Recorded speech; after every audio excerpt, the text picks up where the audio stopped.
सातवी. नमस्कार, माझे नाव विलास कांदल पाटील, इयत्ता सातवी. शेत पिकांसाठी सुरक्षागृह. बेमोसमी पावसामुळे तसेच वाऱ्यामुळे कडक उन्हामुळे शेतकऱ्यांची पिके नष्ट होतात.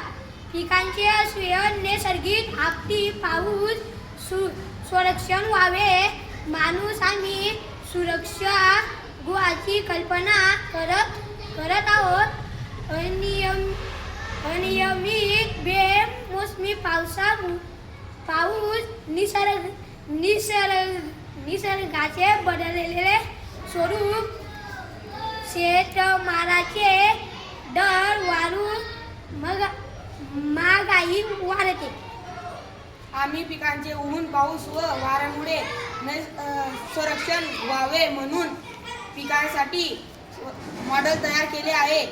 या सुरक्षागृहाची रचना पुढीलप्रमाणे: शेतीच्या 3 बाजूंना साधारणतः 5 फूट उंचीची संरक्षण भिंत. यामुळे जोराच्या वाऱ्यात पिके नष्ट होणार नाही. अर्धपारदर्शक फायबरचे हे छत यांत्रिक पद्धतीने उघडता व बंद करता येईल. यामुळे पिकांना सूर्यप्रकाश मिळेल व पावसामुळे त्याचे संरक्षण होईल.